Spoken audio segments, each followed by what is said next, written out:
Where was I? Rock and roll. Guitar. T-Bone Walker plus Elmore James plus Louis Jordan equals Chuck Berry. Fascinating. This ancient history bores even me, and I'm heartless and soulless and mechanical. If you want to play rock and roll guitar in this wretched day and age, you are some sort of idiot. That much seems certain. The various roots revival movements are dead or dying. Who cares what the Reverend Horton Heat is doing today?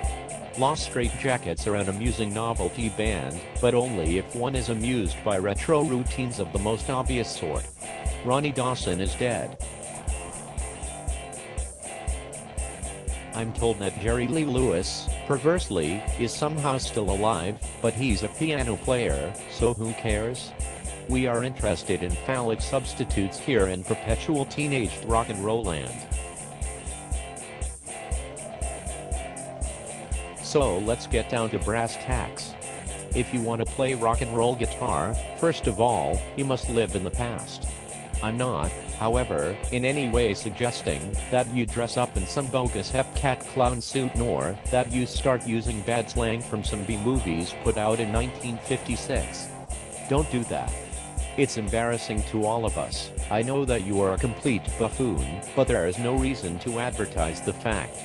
If you can keep your buffoonery to yourself, you may be able, someday, to get a job waiting tables or tending bar in some dump that decent folks avoid like the plague. No, I mean you have to actually listen to rock and roll and rhythm and blues, as if you gave a shit. You have to actually listen to Chuck Berry's crummy little Louis Jordan rip-offs, and you have to listen to Louis Jordan. You have to listen to T-Bone Walker. You even have to listen to Elvis. You see, you need a context. You need background. You need to forget all about the British and hippies and all of that suburban crap. Forget about Madonna and Britney and Shakira. Forget about Ozzy and Metallica. Forget about whatever garbage you heard in art school.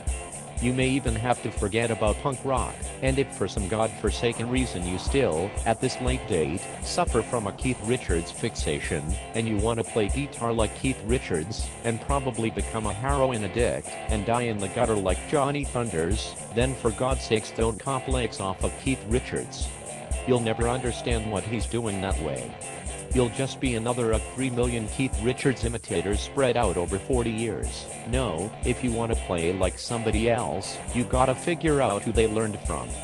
You gotta get into the heart of the thing. Keith Richards based his early style on Chuck Berry and the Chess Blues Guys. Chuck Berry based his style on T-Bone Walker and the Moore Brothers, and whoever played guitar for Louis Jordan. So, you pathetic little twerp, start listening to T-Bone Walker and Louis Jordan. Listen to Pee Wee Crayton and Johnny Moore's Three Blazers. Listen to Johnny B. Goode until your ears bleed and your heart breaks. Then, having saturated yourself with rhythm and blues, go buy a fucking chord book.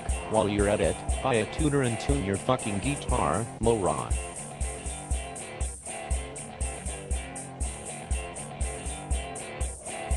Teach yourself all of the basic chords in first position. That's like 9 chords. If you can't teach yourself how to play 9 chords in first position in like a day or two, give up, it's hopeless, you are a coward and a shirker, and not worth talking about. If, however, you can somehow master an E and an A and a B7 and a D chord, then we can proceed to the next step.